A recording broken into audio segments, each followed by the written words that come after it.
diri untuk tingkatkan kesadaran pentingnya masalah kependudukan.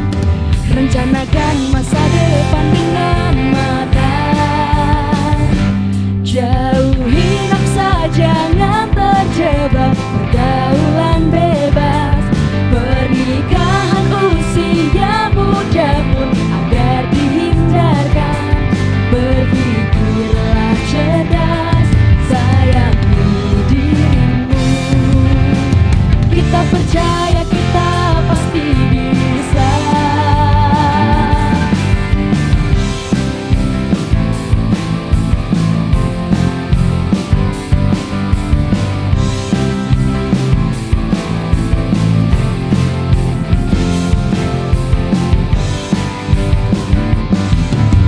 Rencanakan masa depan dengan matang, jauhi nafsa, jangan terjebak pergaulan bebas. Pernikahan usia muda pun agar dihindarkan. Jauhi nafsa, jangan terjebak pergaulan bebas. Pernikahan usia muda pun agar dihindarkan. Berpikirlah cerdas, sayangi dirimu. Kita percaya kita pasti bisa.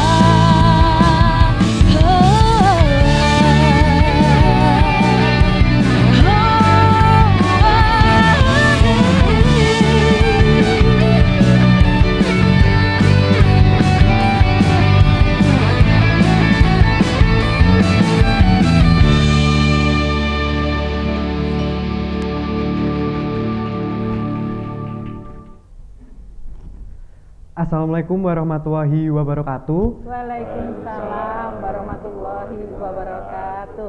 Salam, Om Swastiastu, Namo Buddhaya, Salam Kebajikan, Rahayu. Kepada yang terhormat Kepala BKKBN Provinsi Jawa Tengah atau yang mewakili Dr. Anda Farida Sumarlin MSI, yang terhormat Kepala DP3AP 2KB Provinsi Jawa Tengah atau yang mewakili Bapak Ardian Agil Waskito SPSI, kepada Bapak Kepala Sekolah SMA Negeri 1 Boja yang kami hormati, Bapak Ibu Guru dan karyawan, dan selamat datang kepada tamu undangan serta siswa-siswi SMA Negeri 1 Boja yang kami cintai dan kami banggakan. Halo semuanya, selamat datang di SMA Negeri 1 Boja dan selamat datang di Osama, obrolan asik siswa Esmanja. Gimana nih kabarnya teman-teman semua? Semoga kalian di semua baik ya. Sekarang kan udah awal tahun pembelajaran baru, liburnya kita stop dulu. Sekarang kita udah mulai fokus belajar. Tapi belajar kan gak cuma tentang baca ataupun nulis. Kalian juga bisa belajar bareng kita dengan nontonin talkshow kita kali ini. Bener banget, tapi sebelum kita perkenalan nih Syah, aku punya kata-kata bagus nih. Merawat dan mendukung seorang anak hari ini sama dengan merawat dan mendukung bangsa di hari esok. Perkenalkan, saya Devin Riantama dan rekan saya Febri Natasha sebagai MC talkshow. Pada kesempatan kali ini temanya adalah Anak Terlindungi Indonesia Maju. Nah, untuk menjawab tema talkshow kita kali ini, kita kedatangan tamu sekaligus narasumber yang spesial banget nih Syah. Ya benar banget, sudah ada di hadapan kita Bapak dan Ibu Farida dan juga Pak Ardian. Ya. Panggilnya Bu Farida saja. Siap. Dan Pak Ardi. Boleh. Oke, terima kasih. Selamat pagi Ibu, selamat pagi Bapak. Terima kasih sudah datang di SMA Negeri 1 Boja. Oke, sebelum kita masuk ke materi dan juga tanya jawab tentang tema kita hari ini yaitu Anak Terlindungi Indonesia Maju, aku ada sesuatu yang pasti seru banget dan memacu semangat teman-teman. Jadi nanti kalau aku bilang Hari Anak Nasional, teman-teman bisa jawab Anak Terlindungi, tangannya seperti ini, Indonesia Maju. Bisa ya? Anak Terlindungi Indonesia Maju. Oke, langsung aja. Hari Anak Nasional, Anak Terlindungi Indonesia Maju.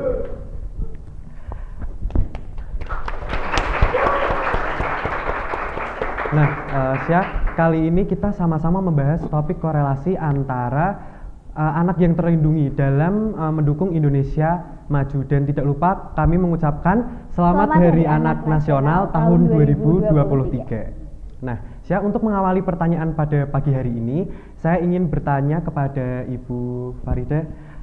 Ada satu pertanyaan, yaitu sebenarnya apa sih Bu yang hak dan kewajiban seorang anak, karena menyangkut Hari Anak Nasional, bisa dijelaskan dulu?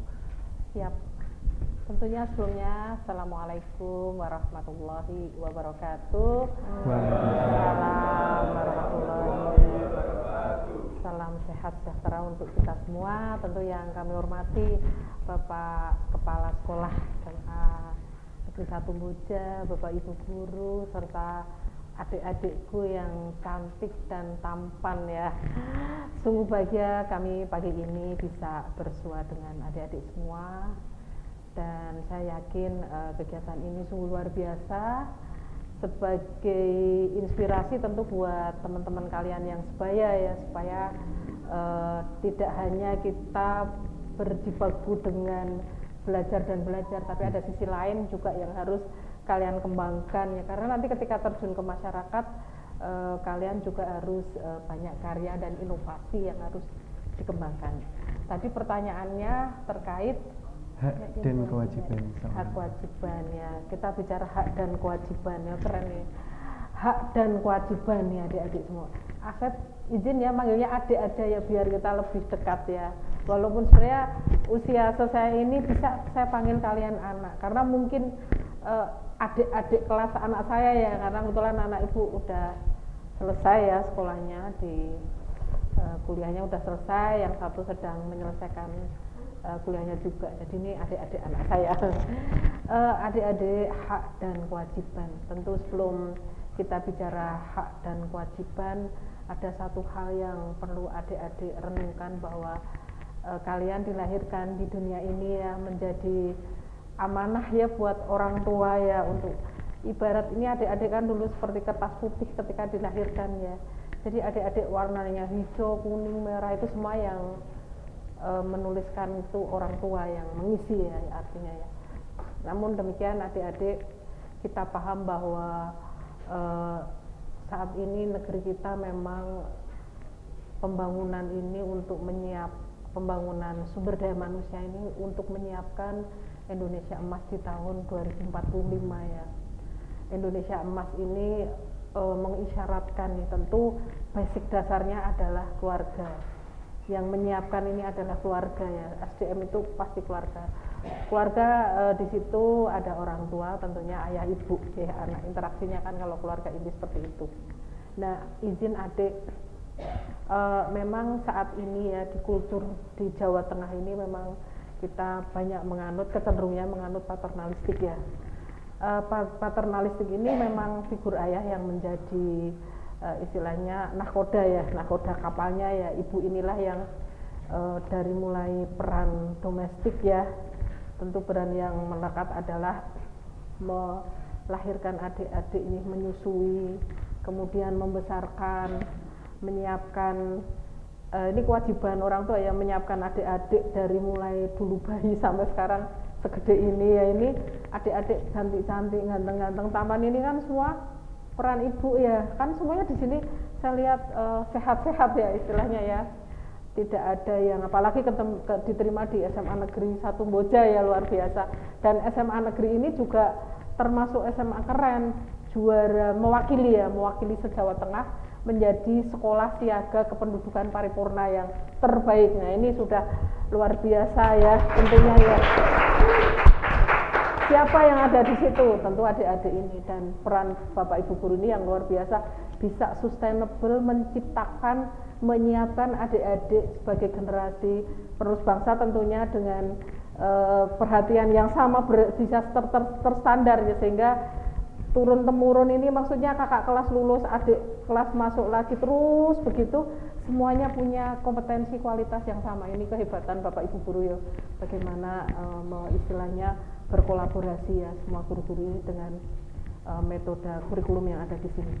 Dan adik-adik ini kita tadi saya matur tentang kewajiban orang tua menyiapkan adik dari tentu di samping menyiapkan secara fisik, tentu hal lain yang adik-adik nikmati adalah nomor adik-adik materi ya, materi dalam arti adik-adik berpakaian bagus, adik-adik akomodasi transport, semua kan sudah menjadi kewajiban orang tua yang untuk menyiapkan adik-adik semua. Nah, di situ adik-adik ada hal yang perlu adik-adik perhatikan ya, bahwa semua itu yang dipersiapkan orang tua adalah dalam rangka menyiapkan adik-adik ini sebagai penerus bangsa kita ya, menuju ke Indonesia emas di tahun 2045. Nah, sekarang apa sih sebenarnya hak-hak dan kewajiban adik-adik? Tentu yang hak adik-adik itu sebagai insan manusia yang dilahirkan di dunia ini kan harus istilahnya terlindungi ya hak-hak adik, kemudian mendapat istilahnya kenyamanan ya dalam bertumbuh kembang ya, kemudian juga terlindungi juga adik-adik dari hal-hal yang negatif, misalnya kekerasan, kemudian juga ketika nanti adik-adik memasuki di dunia kuliah maupun di dunia kerja juga hak-haknya terpenuhi ya, hak mendapatkan pendidikan yang layak, hak mendapatkan pekerjaan yang layak, semuanya harus terlindungi dengan keamanan ya, keamanan dan keramahan ya, tentu ini yang menjadi hak adik-adik. Kemudian untuk terkait dengan kewajiban, tentu orang tua tadi juga saya kodrati tadi saya matur sudah banyak sekali yang harus sudah dilakukan orang tua kita ya. Kita bisa bertumbuh seperti ini karena penuh kasih sayang orang tua kita ya. Ini kewajiban adik-adik, jadi paling tidak adik-adik punya tanggung jawab ya, tanggung jawab moral untuk bagaimana menghormati orang tua yang sudah membesarkan kita ya kan. Kemudian adik-adik juga doakan orang tua kita ya supaya sehat selalu ya, diberikan keberkahan. Kemudian juga penting lagi juga adik-adik ini harus bertanggung jawab dalam hidupnya, artinya adik-adik juga harus menyiapkan diri sebagai generasi yang melanjutkan bangsa kan. Adik-adik harus belajar giat ya, adik-adik harus asah kompetensinya, adik-adik harus menambah keterampilan-keterampilan yang menunjang kehidupan adik-adik ke depan, karena adik-adik ini tantangannya luar biasa. Mungkin nanti adik-adik di tahun 2000, sekarang usianya berapa? 17 ya? 10 tahun lagi, mungkin 6-7 tahun lagi adik-adik masuk ke dunia kerja. Nah, ini adik-adik sudah berhadapan dengan semuanya robot ya, serba robot ya. Nah, sekarang bagaimana adik-adik menyiapkan keterampilan adik-adik agar adik-adik punya keterampilan yang tidak terkalahkan oleh robot. Nah, ini penting sekali ya adik-adik, karena ada jenis-jenis pekerjaan tertentu yang tidak bisa dilakukan oleh robot. Kita tahu sekarang kita istilahnya dunia dalam genggaman. Adik-adik pingin makanan apa bisa delivery order. Adik pingin uang, maksudnya mengambil uang ya, nggak perlu lewat teller, semuanya udah lewat ATM. Adik-adik beli baju sekarang, mau beli baju dari Eropa, impor dari Eropa, dari manapun bisa dari handphone nih. Ini kan dilakukan oleh robot ya. Nah, sekarang ada jenis pekerjaan tentu yang tidak bisa dilakukan robot, apa misalnya adik-adik? Misalnya apa? Operasi ya, dokter ya. Dokter ini tidak seluruhnya dibantu oleh robot. Mungkin kayak seperti operasi katarak mungkin bisa ya dibantu dengan sekarang menggunakan adik-adik teknologi yang tidak harus tangan langsung manual ini melakukan operasi, tapi ada alat tertentu ya. Itu mungkin yang kombinasi lah ya. Mungkin adik-adik nanti bisa menganalisis ya, kira-kira jenis pekerjaan apa yang tidak bisa digantikan robot ya.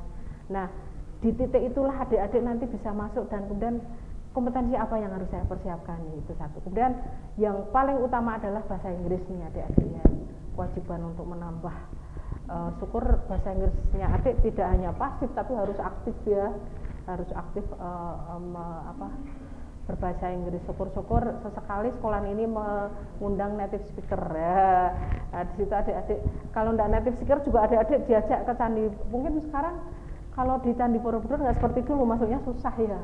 Nah, mungkin yang bagus nih adalah ke mana, Kediri apa ya, Pare itu ada kan ya, kampung bahasa Inggris. Nah, ini saya harapkan adik-adik mutlak ya bahasa Inggrisnya harus dipunyai adik-adik. Syukur bahasa Korea, bahasa Jepang ya, ini yang harus dilakukan.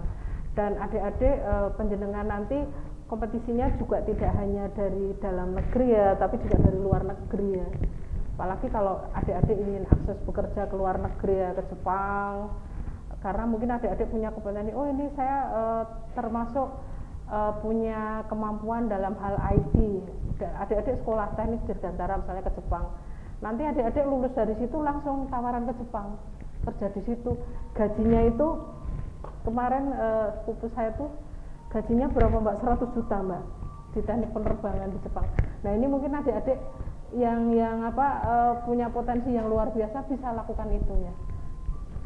Saya kira adik-adik nggak usah takut ya, sekarang transportasi IT sangat membantu adik-adik untuk berinteraksi dengan orang tua di jarak antar lintas samudera ya, antar lintas negara sudah hal yang biasa adik-adik. Jadi adik-adik siapkan ya, ini kewajiban adik-adik. Dan adik-adik harus punya karakter yang kuat ya.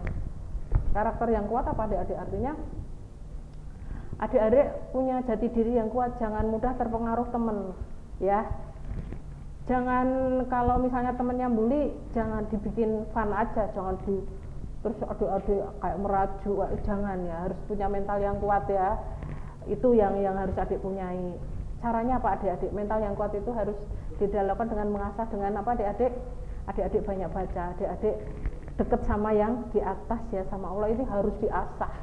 Cara adik-adik harus bisa bagi waktu, mana kapan saatnya main handphone, mana saatnya harus ibadah, mana saatnya harus belajar. Ini wajib ya, hukumnya wajib adik-adik harus lakukan. Kalau tidak seimbang nanti gagal masa depan kita ya kan. Dan handphone itu adik-adik tidak semuanya baik ya, kadang juga racun ya, toksik ya buat kita ya. Jadi harus ini adik-adik pandai-pandai memilih konten-konten yang sehat, yang edukatif ya. Sekarang ngeri adik-adik, udah kalau penjenengan buka handphone itu betapa dahsyatnya ya, pengaruh yang negatif. Itu kewajiban yang harus adik-adik punyai ya. Kalau hak-hak tadi tentu sudah sekarang lekat. Mungkin di forum ini mumpung banyak, ini mungkin ada adik-adik perlu keluhan ke kita, kan tidak semua orang tua itu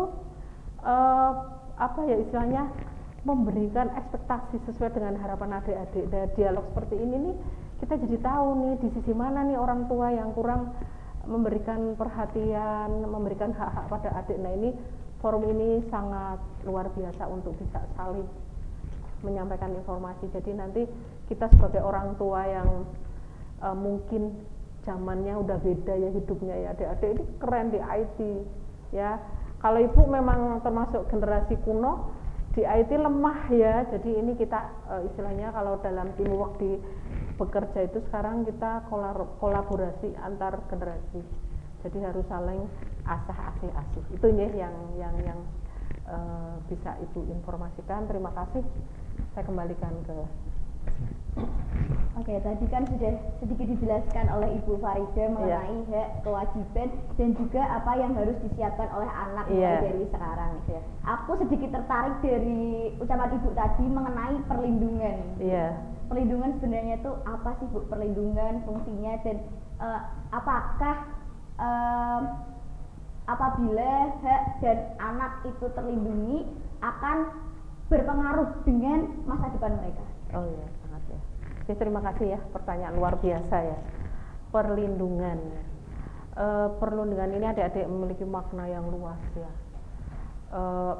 Sebuah perlindungan ini tidak hanya bisa dilakukan orang per orang ya, tapi juga melibatkan secara luas institusi, lembaga ataupun pihak swasta yang bisa melakukan perlindungan terkait pemenuhan hak adik-adik semuanya.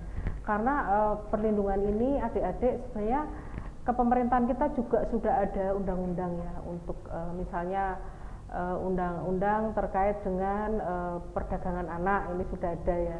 Kemudian undang-undang terkait kekerasan KDRT ya. Kemudian banyak undang-undang lagi yang kebetulan mungkin nanti dari DP3A bisa menambahkan ya terkait dengan perlindungan ini. Dan kami izin adik-adik bahwa perlindungan ini mutlak ya, harus adik-adik perjuangkan ya. Manakala ketika penjenengan merasa terancam, sekarang udah ada banyak saluran. Kita dibully ataupun kita merasa terancam dengan hak-hak kita bisa diekspos di media sosial. Sekarang orang sudah lebih kritis lagi untuk bisa nanti dipublish, kemudian ada yang menangkap, kemudian dilaporkan ke polisi. Sekarang semuanya ini kok adik-adik serba terbuka ya. Jadi kita memang harus melek IT, melek aturan hukum ya, sehingga adik-adik ini semuanya dalam setiap langkahnya, baik itu nanti perlindungan terkait akses melanjutkan sekolah, akses mencari pekerjaan, akses berjodoh, akses apapun itu semuanya ada perlindungan secara hukum. Sebagai contoh kemarin adik-adik sudah kan adik-adik dengar itu terkait KDRT anak usia sekolah ya, waktu itu kan karena orang tua yang tidak mampu, akhirnya apa, adik-adik anak itu kemudian dilakukan apa istilahnya korbanlah kekerasan dari ayahnya yang memang ada keterbatasan ekonomi. Itu juga sudah diekspos sudah sudah ditangani oleh yang berwajib. Kemudian banyak sekali di lingkungan pondok pesantren itu juga ada ya kan, fungsi perlindungan yang mestinya tidak dilakukan malah terjadi. Banyak sekali adik-adik yang adik-adik bisa lihat dari dunia medsos. Jadi intinya untuk melakukan perlindungan pada siswa-siswa ataupun anak-anak di Indonesia ini memang diperlukan dari integritas ya, integritas kerjasama dari semua lintas sektor untuk bisa menangani. Itu nih. Mungkin dari Bapak Adien Ya, terima kasih. Assalamualaikum warahmatullahi wabarakatuh. Waalaikumsalam warahmatullahi wabarakatuh. Salam sejahtera untuk kita semua, salam sehat. Yang kami hormati Bapak Kepala Sekolah SMA 1 Boja dan Bu Farida, mitra kami dari BKKBN, perwakilan Polda Jawa Tengah, dan tentunya kalau Farida manggilnya anak adik-adik, kalau saya teman-teman aja ya. Karena kita sebaya. Ya, terima kasih luar biasa kegiatan pada hari ini, dan ini masih dalam momentum peringatan Hari Anak Nasional yang jatuh pada 23 Juli. Jadi setiap tahun ini udah peringatan ke-39. Setiap tahun kita memperingati Hari Anak tingkat nasional, dan kebetulan bukan kebetulan ya. Dan tahun ini puncak peringatan Hari Anak Nasional kemarin pada hari Minggu kemarin itu dilaksanakan di Kota Semarang, di Simpang 5 Semarang, dihadiri Bapak Wakil Presiden dan juga Bapak Gubernur dan juga jajarannya. Sangat ramai sekali kemarin. Kami menunggui sampai malam karena dilanjut dengan berbagai acara yang sudah disediakan oleh Kementerian BPPA dan pemerintah Kota Semarang dan pemerintah Polda Jawa Tengah. Nah, tadi menarik, saya menambahkan tadi yang sudah disampaikan Bu Farida terkait hak dan kewajiban anak.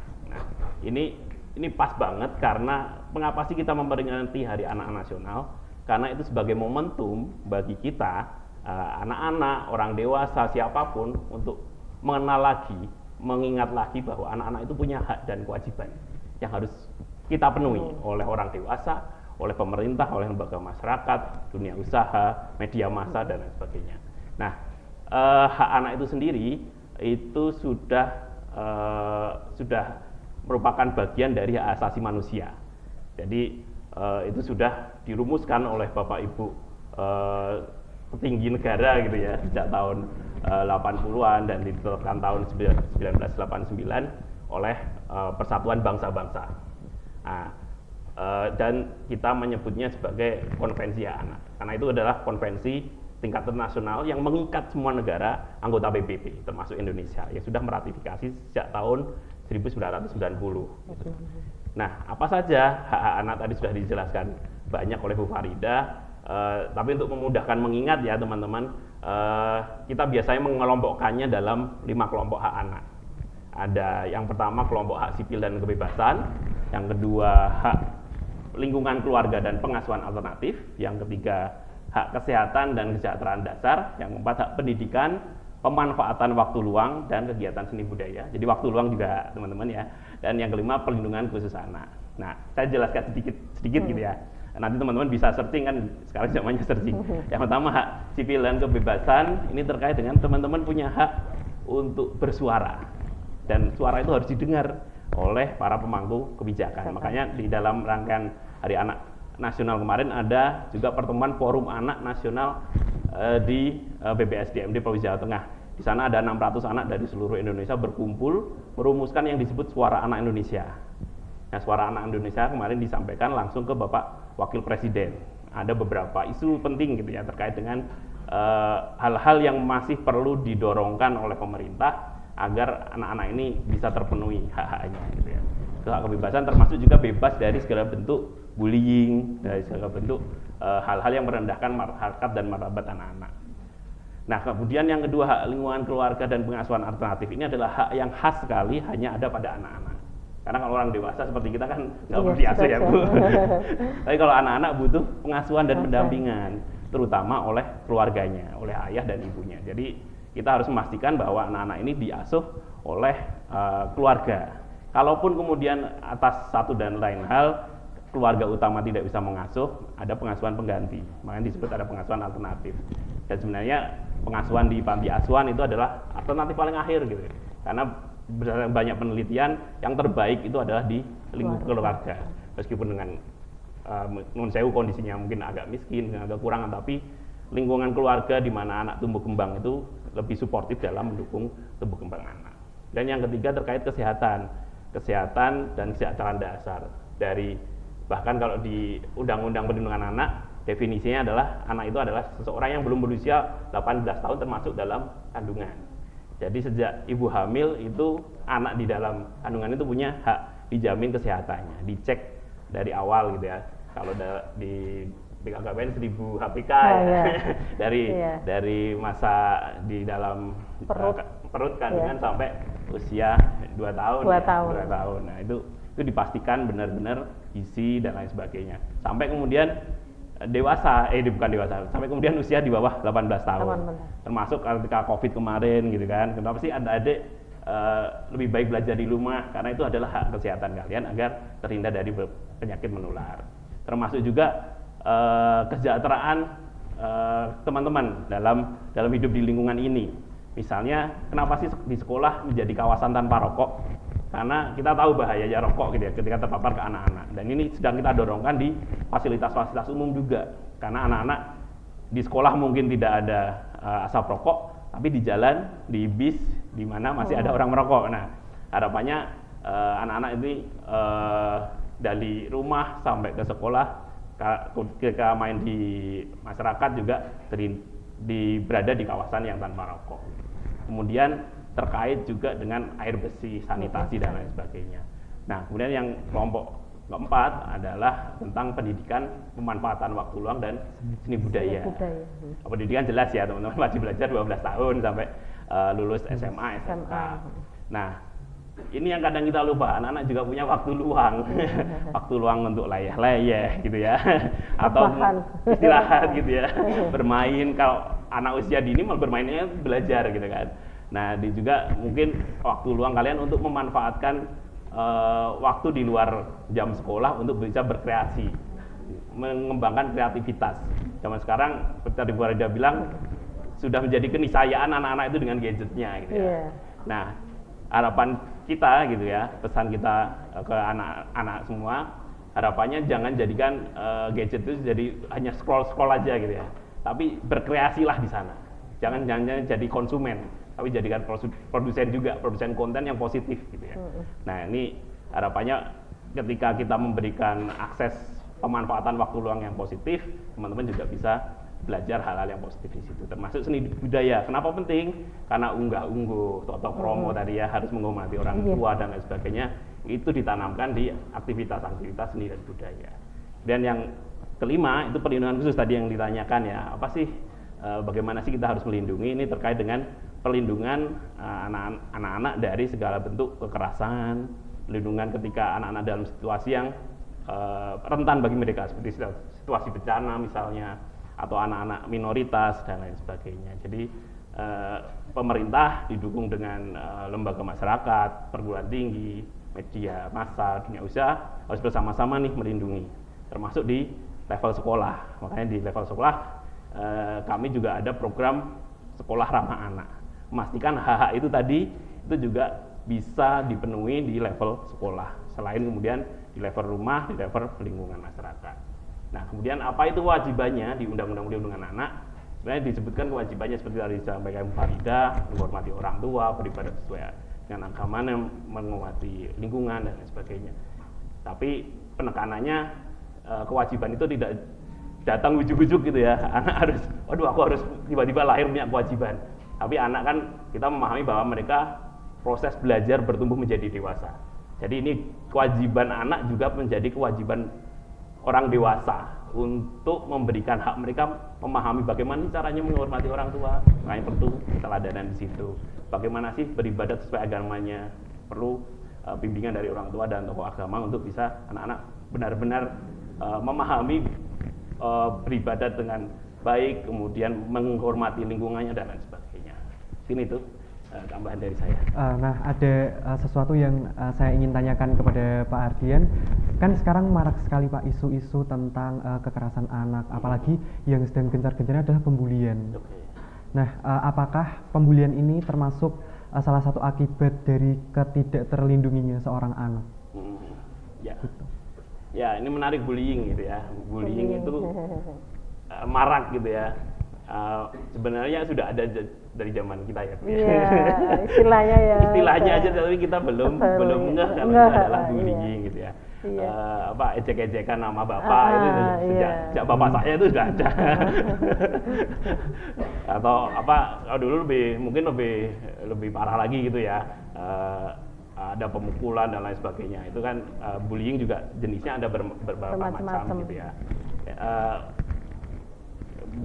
Balik lagi ke bagian dari perlindungan anak, benar gitu ya, karena bullying itu pun meskipun dilakukan anak kepada anak, ini menjadi tugas juga orang dewasa, termasuk nun sewu bapak ibu guru gitu ya, yang ada di sekolah, bagaimana memahamkan anak agar mereka bisa saling menjaga gitu ya, bukan saling bersaing saja gitu ya. Makanya di kami Forum Anak Jawa Tengah dan Dinas Perempuan dan Anak itu mengembangkan yang namanya Joko Konco.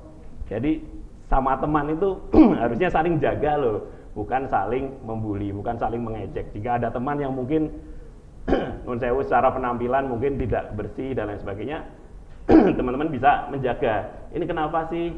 Kenapa dia perilakunya berbeda dengan kita? Nah, menumbuhkan empati itulah juga menjadi tugas kita orang dewasa, termasuk bapak ibu guru di sekolah. Nah, ketika empati itu tumbuh, saya kira teman-teman juga bisa mengerem gitu ya, mengerem dirinya sendiri, memperbaiki perilakunya agar kemudian terhindar dari bullying gitu. Jadi bullying itu sebenarnya susah gampang gitu ya, karena ini terjadi antar teman nih, di mana ini kan sesama anak, baik pelaku maupun korban itu harus kita pulihkan gitu ya. Korban jelas harus dipulihkan mental dan lain sebagainya, korban juga harus dipulihkan karena dia sama seperti adik-adik semua gitu, juga punya masa depan gitu ya. Jadi ini yang harus dilakukan bersama. Mungkin di beberapa sekolah gitu ya sudah mengembangkan adanya agen perubahan pencegahan bullying. Jadi ada anak-anak yang dipilih oleh teman-temannya sendiri, gitu. Bukan anak yang terfavorit, bukan anak yang teraktif jadi OSIS, tapi kami dengan UNICEF waktu itu kita keliling ke kelas-kelas menyebarkan kuesioner, pilih 10 temanmu yang menurutmu akrab gitu ya, nggak peduli dia ketua OSIS atau apa, kita nanti filter, terpilihlah sekitar 30 anak, dan ketika dikumpulkan mereka sebenarnya anak biasa-biasa aja, ada yang mungkin pelaku bullying di situ, ada yang mungkin tidak terkenal tapi banyak temennya gitu kan macam-macam, dan mereka punya pengaruh, ternyata 30 anak itu punya pengaruh di sekolahnya karena mereka influencer dalam tanda kutip gitu ya, karena paling banyak temennya. Kemudian mereka melakukan perubahan perilaku pada teman-temannya, dan alhamdulillah beberapa kali uji coba itu cukup berhasil menekan angka bullying. Meskipun di tahun-tahun pertama bullyingnya meningkat. Kenapa? Karena teman-teman ini yang tadinya nggak tahu itu perilaku bullying dari tahu, oh itu kayak gitu tuh bullying ya, kok ejek-ejekan kayak itu bullying. Nah itu pemahaman teman-teman juga terkait apa itu bullying, kemudian ketika merasa ada hal tidak nyaman kepada siapa menyampaikan, mungkin kepada guru BP, kepada pihak guru, itu juga penting untuk diwadahi. Oke, tadi kan sudah dijelaskan mengenai bullying, apakah itu merupakan salah satu akibat dari ketidakterlindungannya seorang anak, dan jawabannya iya. Dan mungkin teman-teman di luar sana ada yang mengalami kekerasan atau bullying, nggak mungkin sih, pasti ada ya Vin ya, pasti ada. Dan mungkin dari mereka bingung nih gimana caranya mereka keluar dari hal tersebut dan cara mereka buat nanggepin solusinya itu seperti apa. Kalau jadi semuanya saya jadi korban bullying, iya. terus saya bingung aku harus gimana, kalau aku harus ngelawan nanti tambah aku dibully seperti itu. Ya, mungkin ini sih, ini yang menjadi PR orang dewasa sebenarnya. Bagaimana menciptakan lingkungan yang nyaman untuk anak-anak untuk bercerita gitu ya. Mungkin kalau Mbak Tasya mungkin mengalami bullying di rumah. Situasinya tidak menyenangkan gitu ya, mungkin orang tuanya sering bentak-bentak atau contoh ya. Kemudian di sekolah juga guru-gurunya killer nun sewu kayak. Dia mau cerita kemana gitu, akhirnya dipendam sendiri karena dia tidak punya tempat yang nyaman untuk bercerita. Beda ceritanya kalau Mbak Tasya ini di SMA 1 Bocah, gurunya ramah-ramah, bisa jadi sahabat untuk anak-anak. Mbak Tasya ini akan nyaman gitu ya untuk bercerita. Kok guru-guru yang menurut Mbak Tasya memang sudah akrab, sudah menjadi sahabatnya. Begitu pula di rumah, menjadi orang tua, kita menjadi orang tua harus juga menjadi sahabat untuk anak-anak. Jangan hanya menasihati saja, jangan hanya nyuruh-nyuruh saja, tapi bagaimana menjadi sahabat. Karena menjadi sahabat itu anak-anak nanti akan otomatis cerita apapun ke orang tua, bahkan kalau naksir cewek atau cowok itu ceritanya ke orang tua gitu ya. Itu target orang tua masa kini sebenarnya, agar anak-anak itu ceritanya nggak kemana-mana gitu. Nah, kalau itu tidak terjadi gitu ya, teman-teman sebaya ini juga punya peran yang sama gitu ya. Makanya di Joko Konco itu perannya ada peran teman sebaya. Jadi anak-anak juga, dari anak ke anak-anak. Mungkin kalau sama orang dewasa mungkin belum akrab, mungkin guru-gurunya sudah ramah, tapi kan kadang ada pekewohnya ya, sungkan gitu ya. Tapi kalau sama teman-teman yang mereka sudah jadi agen perubahan atau pencegahan bullying, ada mungkin jadi forum anak, ada mungkin itu duta genre gitu kan teman sendiri, mungkin bisa jadi tempat untuk bercerita gitu. Oke, jadi penting banget ngasih tempat buat korban bullying itu biar bercerita, biar dia bisa tahu solusinya dia harus gimana, biar dia tahu rumahnya dia seperti itu. Nah oke teman-teman, sebelum kita lanjut ke sesi pertanyaan, saya ingin bertanya kepada Bu Farida. Ya. Pertanyaannya, satu kunci Bu untuk anak-anak bisa tumbuh berkembang pesat dan maju. Ya, siap. Terima kasih, pertanyaan luar biasa. Mungkin pengalaman orang tua beda-beda ya, tapi sebenarnya secara normatif agar anak bisa tumbuh kembang secara baik, tentu kita sebagai orang tua pegang ada di dalam keluarga itu ada 8 fungsi ya. 8 fungsi keluarga ini mengisyaratkan bagaimana fungsi-fungsi dalam keluarga ini benar-benar kita implementasikan dalam kehidupan sehari-hari. Satu, tentu fungsi terkait kasih sayang ya. Fungsi kasih sayang ini kebutuhan mutlak manusia ya, akan kasih sayang, yaitu harus dijabarkan ya di dalam lingkungan keluarga ya. Kemudian fungsi cinta kasih ya. Cinta kasih ini kan tentu saling take and give ya antara individu dalam satu keluarga ya. Kemudian fungsi apalagi reproduksi ya. Fungsi reproduksi ini luas maknanya adik-adik, dari mulai adik-adik lahir ya sampai adik-adik dewasa ini tentu banyak sekali perubahan biologis yang mungkin tidak adik sadari ya. Misalnya dulu adik-adik tidak tahu konsep menstruasi, mimpi basah ya. Ini termasuk terkait fungsi reproduksi. Nah, ini bagaimana si ibu keluarga ini menyiapkan adik-adik ketika mengalami fase-fase pertumbuhannya. Supaya apa, nyaman. Jadi harus dikomunikasikan dulu ya, didiskusikan. Mungkin apa ya istilahnya, ibu ini memancing mungkin pada saat makan dalam satu meja atau melihat televisi ya di dalam ruang tengah ini, bisa melakukan edukasi terkait fungsi reproduksi. Kemudian fungsi apalagi adik-adik, fungsi perlindungan. Perlindungan tadi yang luas ya udah banyak diceritakan. Kemudian fungsi ekonomi. Nah ini fungsi ekonomi adik-adik harus diasah juga dengan bagaimana adik-adik memanage uang jajan ya.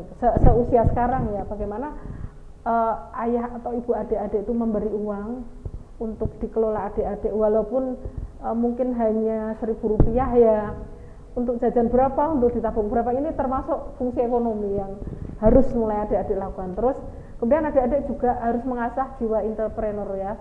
Ini penting sekali adik-adik, karena kita tidak tahu ya sebenarnya istilahnya hal apa masa depan yang akan kita hadapi, kan tidak tahu. Ini kalau adik-adik punya jiwa entrepreneur, mungkin nanti adik-adik suatu saat sudah menikah, kebetulan dapat suami yang tidak mengizinkan adik-adik bekerja keluar rumah, adik-adik bisa ngasah jiwa entrepreneur dengan keterampilan, misalnya adik-adik jual lewat online, keterampilan masak, keterampilan wanita, itu yang bisa membantu keluarga ini untuk fungsi-fungsi ekonomi ya, untuk mengasah adik-adik menyiapkan masa depan.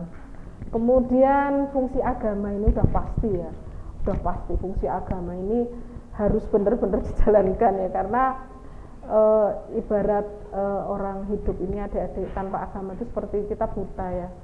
Agama ini benar-benar mengawal kita ya, mengawal kita dari lahir sampai nanti kita mati. Ini harus benar-benar adik-adik serius ya, harus benar-benar diimplementasi dalam kehidupan sehari-hari, sholat, ibadah-ibadah lain yang harus adik lakukan. Kemudian fungsi lingkungan, adik-adik fungsi lingkungan ini adik-adik harus juga mengasah diri ya, misalnya adik-adik ada yang hobi berkebun, nah kok itu untuk penyimbangan jiwa kita, kok senang berkebun ya adik-adik berkebun, walaupun nggak punya lahan pakai pot ya, istilahnya kalau di PKK kan ada tabula pot ya, jadi menanam istilahnya ya yang bisa dimanfaatkan lah untuk kebutuhan rumah tangga, bayam, kemudian seledri dan lain sebagainya, ini untuk mengasah adik-adik peka terhadap lingkungan. Kemudian kalau yang seneng kucing nggak apa-apa, pelihara kucing ya, ini untuk menyalurkan kasih sayang kita ya, sebenarnya ini termasuk kepekaan terhadap lingkungan. Kemudian adik-adik juga mengasah kepekaan lingkungan, pengelolaan sampah. Nah ini adik-adik ini penting ya, di dalam rumah pun adik-adik harus mulai bagaimana mengelola sampah kering, sampah yang plastik, ini adik-adik harus mulai ini untuk mengasah kepekaan lingkungan. Kemudian air, tentang air adik-adik juga harus aware ya dengan lingkungan sekolah. Adik-adik lewat di sekolahan, loh kok itu bak air mengalir terus sampai tumpahkan eman-eman ya, adik-adik harus punya kepekaan, oh kerannya harus dimatiin ya. Wudhu temennya ada lupa nih, kerannya nggak dimatiin, adik-adik yang matiin, ini bentuk kepekaan terhadap lingkungan ya. Kemudian tentang adik-adik jamban ya, mungkin adik-adik suatu saat pergi ke suatu teman atau apa yang mungkin lingkungannya belum punya jamban. Nah ini mungkin adik-adik bisa nanti menyampaikan ke Pak RT atau apa ya, supaya karena program kita di kepemerintahan itu ada jambanisasi yang nanti bisa dibantu lewat pemerintah, yaitu fungsi-fungsi. Jadi adik-adik, kalau 8 fungsi keluarga tadi yang kami sampaikan benar-benar bisa dilaksanakan dalam suatu keluarga inti, ini mending ada istilahnya keluarga itu ada guidance untuk ruang tumbuh kembang anak yang sehat, cerdas, ceria, yang menciptakan itu ya. Kemudian anak ini bertumbuh dalam keluarga yang nyaman, interaksi dengan orang tua dekat ya. Kemudian adik-adik punya awareness terhadap lingkungan. Kemudian adik-adik juga menciptakan sendiri ruang belajar yang nyaman ya kan. Kemudian juga adik-adik menciptakan interaksi dengan teman, karena fungsi sosial dan kasih sayang itu tumbuh, adik-adik karena akhirnya punya awareness ke teman-teman, oh temanku ada yang sekarang kan kita harus ini adik-adik istilahnya peka terhadap teman yang berkebutuhan ya, misalnya ini adik-adik juga, oh ketika ada teman yang berkebutuhan nih, oh dia jalannya susah digandeng ya, kemudian adik-adik lihat orang buta mau nyebrang dibantu nyebrang. Ini semuanya kalau fungsi-fungsi itu dijalankan, adik-adik akan bertumbuh keren menjadi insan yang benar-benar cerdas ceria, punya berkarakter, menatap masa depan dengan optimis ya, percaya diri. Itu aja ya, terima kasih. Oke, tadi sudah dijelaskan mengenai perlindungan, hak, dan kewajiban anak. Mungkin dari teman-teman sudah ada yang menyiapkan pertanyaan. Kami buka sesi tanya jawab. Silahkan. Kita pingin loh adik-adik diskusi. Apa sih sebenarnya keluhan adik-adik nih? Sharing-sharing. Keluhannya apa sih? Misalnya gini, Bu, saya kok punya orang tua kok galak ya. Nah ini gimana Bu nangani supaya saya bisa nyaman berinteraksi ya, misalnya kayak gitu. Tapi insya Allah di sini tidak ada ya, orang tuanya baik-baik semua. Mungkin ada yang ngalami, Bu, masa temanku laki-laki kok membuat surat cinta ke teman laki-laki? Mungkin ada juga kan? Ada enggak? Oh ibu ngalami loh, ibu ngalami ada yang seperti itu. Karena anak ibu tuh sama anak deket, jadi anak saya yang laki-laki cerita kok di pas upacara hari Senin kok temennya laki-laki tuh nyurati ke teman laki-laki, dilalah jatuh di lapangan upacara, dibaca temennya kan jadi heboh.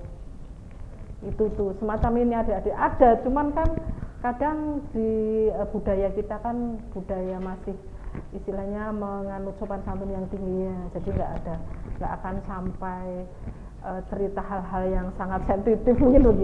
Monggo adik-adik dipersilakan, ini kami seneng dan bahagia banget bisa langsung berinteraksi dengan adik-adik. Oh ya silakan. Mas Sinten. Mas tolong. Keren ya. Bismillah.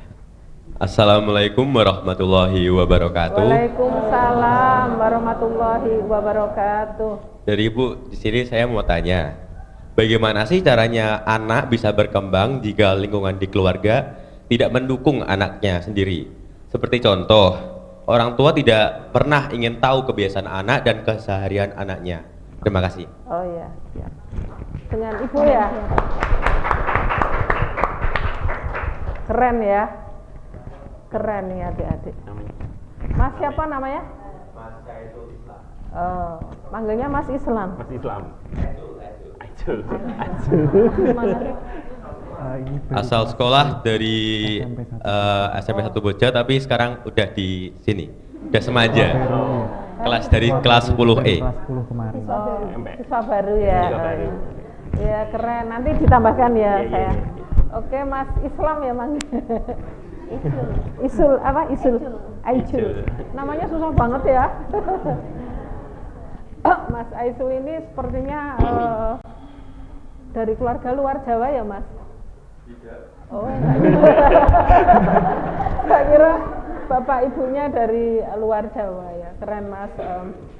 Sebenarnya apa yang ini sebenarnya bukan pengalaman pribadi ya. Mungkin dia dari membaca atau mungkin diskusi dengan teman. Biasanya kalau para cowok-cowok jomblo ya, cowok jomblo ini kan ceritanya ke teman laki-laki ya. Kalau laki-laki ya, kalau perempuan nguruminnya ke perempuan. Nah, ceritanya biasanya cerita-cerita kalau laki-laki agak lebih ini ya, istilahnya apa ya, lebih ke hal yang artifisial gitu, yang apa. Kalau cewek kan kadang ceritanya ngalor ngidul nih Mbak, ini laki-laki lebih artif. Izin adik-adik, memang hidup ini ya, hidup ini adik-adik memaknai hidup ini tidak semuanya putih ya, tidak semuanya putih adik-adik. Ini adik-adik harus siap dan tegar ya, bahwa kita hidup di dunia ini tidak selamanya putih. Banyak warna-warni yang harus adik-adik hadapi ya, bahkan mungkin warna hitam yang mungkin bagi adik menyeramkan, tapi itu harus dilalui dan harus disikapi dengan positif ya.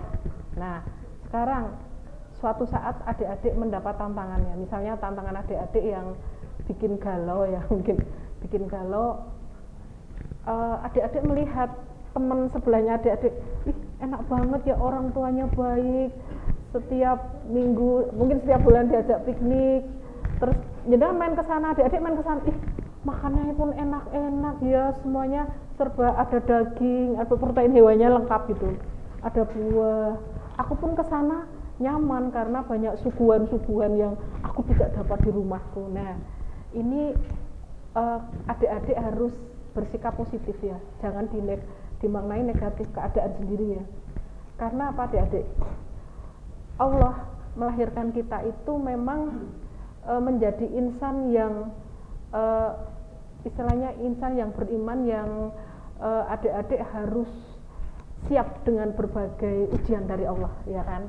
Ini yang harus adik-adik pegang. Nah, ketika adik-adik berhadapan dengan lingkungan sendiri yang menurut adik-adik kurang nyaman, adik-adik bisa bersikap positif. Artinya gini, ketika adik-adik mendapatkan orang tua yang seperti ini ya, adik-adik paling enggak curhatnya ke tantenya ya, mungkin ya tante, maksudnya yang orang-orang yang dekat dengan ayah ibu adik-adik, ke tantenya atau mungkin ke eyang atau mungkin ke kakek nenek, itu mungkin bisa menjadi adik-adik penyeimbang adik-adik.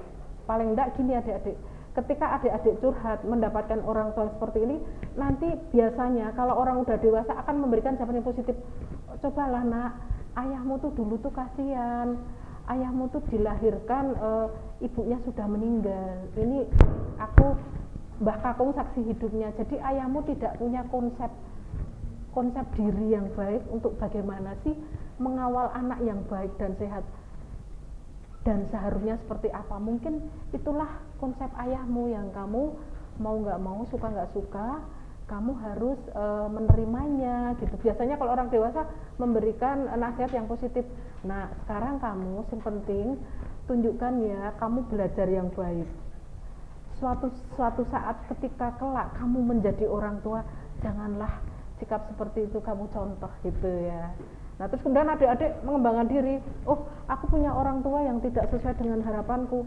Oh, aku harus banyak menimba ilmu terkait bagaimana menjadi orang tua yang ideal gitu kan. Jadi adik menggali diri.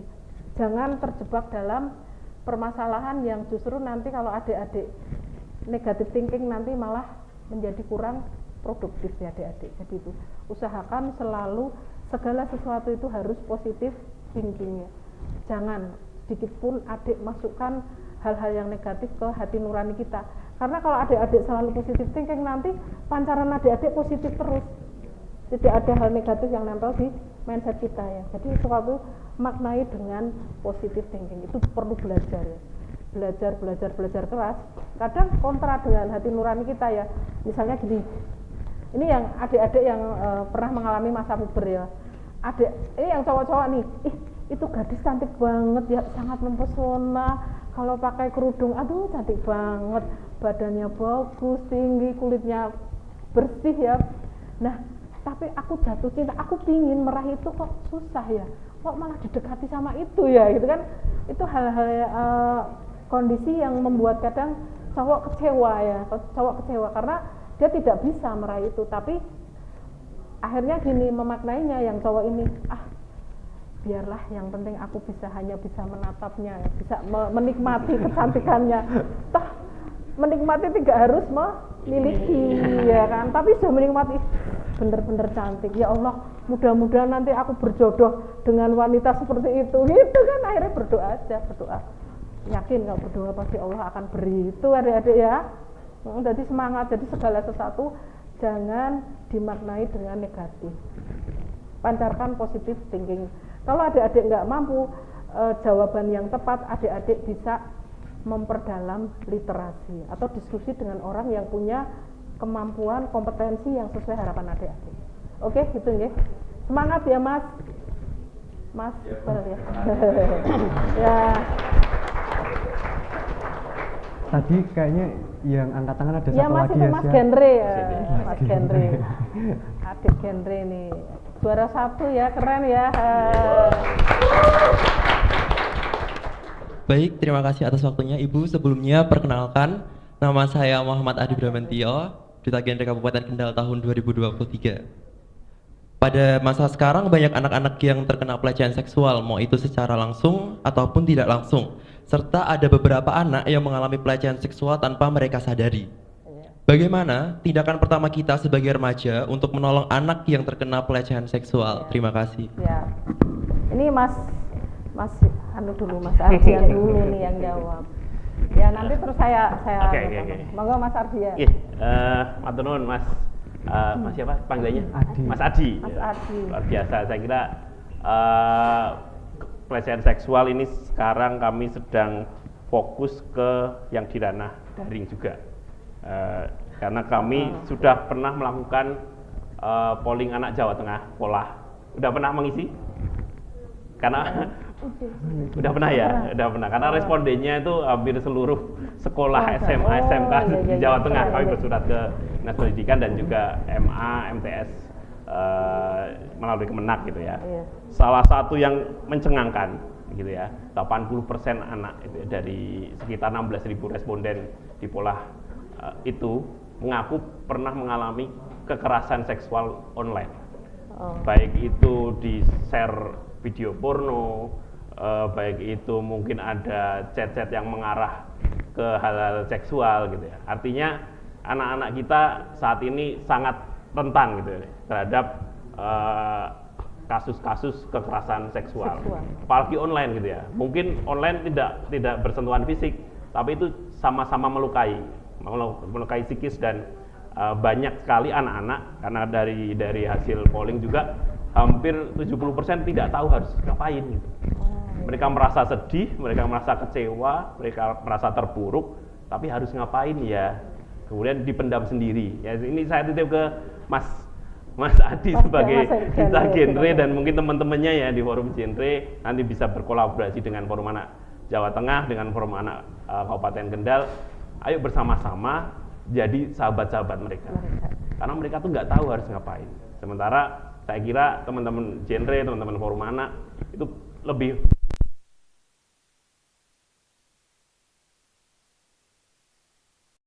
Pembincangan kita pada pagi hari ini, kami mengucapkan terima kasih banyak kepada Bapak dan Ibu karena telah hadir dan berkenan hadir di SMA Negeri 1 Boja untuk memberikan ilmu yang sangat luar biasa dan bermanfaat bagi kita semua. Setelah kita tutup, ada penampilan terakhir dari tim Dance Single SSK yang telah menjuarai ajang Kespro Aku Kamu sebagai juara 2 dan telah maju ke tingkat nasional. Aku mengingatkan ke teman-teman pentingnya mengetahui hak dan kewajiban dari setiap anak dan apa yang harus didapatkan oleh seorang anak. Dan jangan lupa buat self control karena kontrol diri sendiri itu penting buat kita ke depannya. Sebagai penerus bangsa, mereka berhak untuk tertawa bahagia dan percaya bumi adalah tempat ternyaman untuk meraih cita-cita. Sekian dari saya Febriana Tasya dan rekan saya Devi Wiyatama, pamit undur diri. Sampai jumpa.